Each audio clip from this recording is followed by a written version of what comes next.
আসসালামু আলাইকুম বন্ধুরা, কেমন আছেন? আশা করি ভালো আছি। আসসালামু আলাইকুম বন্ধুরা, কেমন আছেন? আশা করি ভালো আছি। আমিও আল্লাহর রহমতে ভালো আছি। এই তো আপনাদের একটা ছোট্ট বোন এবার এসেছে একটা টিপস নিয়ে।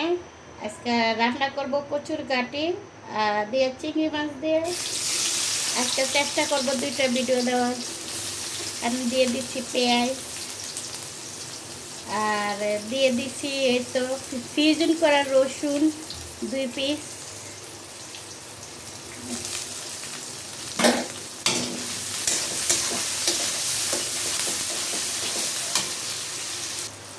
বন্ধুরা, পেঁয়াজটা হালকা ভাজা দিয়ে নিচে দিয়ে দিচ্ছি চিংড়ি মাছ গুঁড়া। আজকে চিংড়ি মাছটা গুঁড়া গুঁড়া দিয়ে দিচ্ছি কাঁচামরিচ।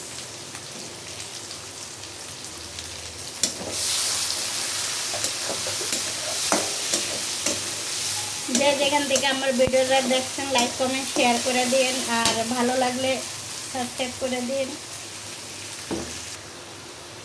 এখন দিয়ে দিব 1 চামচ লবণ, পরিমাণ মতন লবণ। বন্ধুরা, দিয়ে দিচ্ছি মরিচের গুঁড়া, হলুদের গুঁড়ো, অল্প একটু ধনিয়ার গুঁড়ো দিচ্ছি, একটু জিরার গুঁড়ো। সব কিছু দিয়ে একটু করবো, নাড়াচাড়া দিব। একটু পানি দিয়ে দিচ্ছি।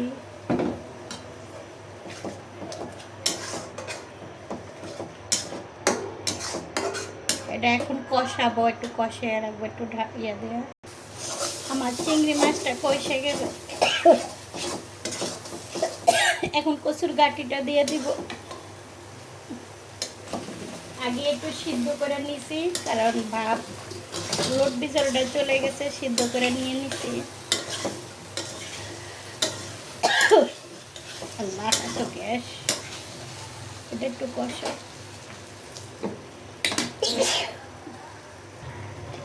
তো বন্ধুরা, এর যে কচুর গাটিটা কষানো হয়ে গেছে।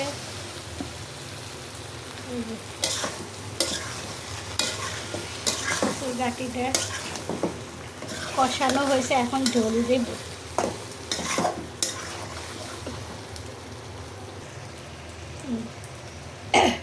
আমি পানি দিয়ে দিচ্ছি। একটা গল্প বলি, আসলে কি বলবো, এখন দেশের যে অবস্থা। বন্ধুরা, আপনাদের কি ঐশীর কথা মনে আছে? যে ঐশী 2012 সালে বাবা মারে মানে নেশাগ্রস্ত দিকে বান্ধবী করে নিয়ে বাপ মারে মারে ফেলছে। ঠিক সেরকম এই যে শাহবাজ জান্নাতের মেয়েটা যে লাইভে তার বাবারে কোপাইছে, মানে ছুরি দিয়ে যে আঘাত করছে। আসলে ওই জিনিসটা আমি দেখে খুব ভয় পাইছি। ও যখন আমি দেখতেছি তখন মাত্র কয়জন দেখছে ভিডিওটা? মনে হয় 16 জন দেখছে ওই সময়। হঠাৎ করে ভিডিওটা আর কি চোখের সামনে আসছে, তাই মন করছে এমনিতেই। কিন্তু যখন দেখি লাইভে আইসা তার বাবারে যখন মারে না, তখন আমি হঠাৎ করেই ভয় পেয়ে গেছি, কারণ আমার পরিচিত মুখের মতন একজনের মতন দেখা গেছে সেই লোকটারে। তাই আমি সাথে সাথে শেয়ার করছি আমার হাজব্যান্ডকে। শেয়ার করে বলছি যে দেখেন তো এটা কার মতন। কিন্তু আসলে ও তখন খবরে যখন দেখাইছে তখন তো আসলে ওরকমভাবে দেখায় না, কিন্তু ও যে ওর বাবারে যেভাবে গলার ভিতরে অনেক ছুরি মারছে। কিন্তু আমি কখনো জানতাম মানুষকে এভাবে, না ঠিক আছে শুটিংয়ে দেখছি, ছবিতে দেখছি মানুষ খুন করা, কিন্তু ওই মেয়েটার যত রাগ ছিল তার বাবার প্রতি। দোয়া করে কোনো মেয়ে সন্তানের যেন বাপ মারে যেন এভাবে যেন না টর্চার করে, কারণ এত কষ্ট করে বাচ্চা কাচ্চা পাইলা যদি বাপের সন্তানের হাতে যদি বাপের খুন হয়, বাপের হাতে যদি সন্তানেরা নির্যাতন হয়, তাহলে খুবই খারাপ জিনিস এটা। আসলে ওই সময়টা আমার খুব হাত পাও ঠান্ডা হয়ে গেছিলো, খুবই ভয় পেয়ে গেছিলাম, কারণ কখনো এভাবে দেখি না তো। জাস্ট মেবি একটা 4 দিন আগের ঘটনা আর কি। আসলে খুবই আমি আসলে সেই ভয়টা এখনও পাচ্ছি চোখের সামনে। এইভাবে আসলে মানে কাউকে খুন হইতে দেখছি, কিন্তু আমি বুঝতে পারি না এটা কোথায়, যে কী করবো। তাড়াতাড়ি আমার হাজব্যান্ডের দেশের বাড়ি ছিল, গ্রামের বাড়িতে। আমি তাড়াতাড়ি ওনাকে মানে শেয়ার করে দিছি, দেখেন এই মেয়েটাকে চিনতে পারেন কি না। তো উনি বলছে না চিনি না। আসলে খুবই ভয় পাইছি, এবার মেয়েটা তো যখন মারতেছে কোনো ভয় পাই। আচ্ছা মামুনি, তুমি বলো তো তুমি উঠছো কেন? দিয়ে দিচ্ছি পেঁয়াজ। তুমি আমার কোলে উঠে গেছো কেন? বলো, তুমি আমার কোলে উঠছো কেন? কোনো ওঠার কোনো কারণ আছে?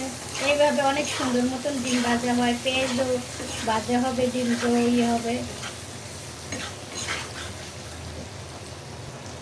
আচ্ছা খাদিজা, তুমি লবণ, হলুদের গুঁড়ো, মরিচের গুঁড়ো, জিরের গুঁড়ো, ধনিয়ার গুঁড়ো।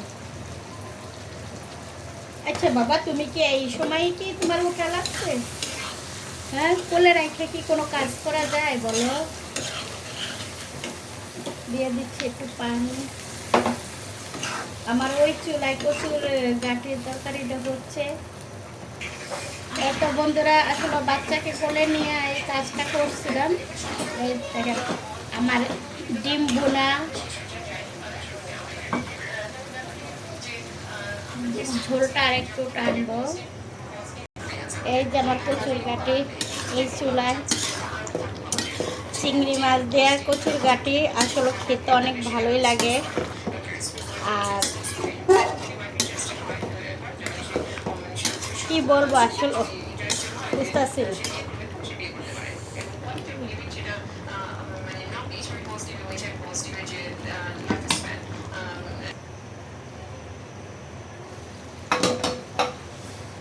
দেখেন বন্ধুরা, আমি না ভাই করেও একসাথে করে দিছি, একটু ধনে পাতা দিয়ে দিচ্ছি। একসাথে করেও কিন্তু সুন্দর করে রান্না করা যায়, ডিম ভুনা করা যায়। এই যে আমি সব, কিন্তু আমার ডিমও আস্তা রয়েছে, কোনো প্রবলেম হয় না, কিছু হয় না।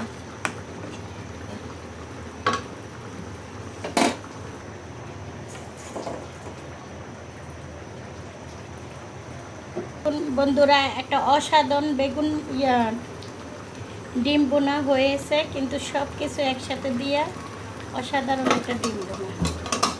আর এই তো আমার এইটাও হয়ে গেছে। যে যেখান থেকে দেখছেন লাইক কমেন্ট শেয়ার করে দিন। আর আপনাদের একটা কমেন্ট, একটা লাইকে আমার ভিডিও বানাইতে অনেক খুশি হয় করে। আর ভালো থাকবেন, এই গরম, অনেক গরমের ভিতরে সবাই ভালো থাকবেন। আশা করি সবাইকে সবাই সাপোর্ট করবেন। আল্লাহ হাফেজ। আর যে আমার লাইক কম দিকে যেন সাপোর্ট করবো না, এই কথাটা মনে করেন না, কারণ ছোটোর থেকেই বড় হয়। সবাই ভালো থাকবেন। আল্লাহ হাফেজ।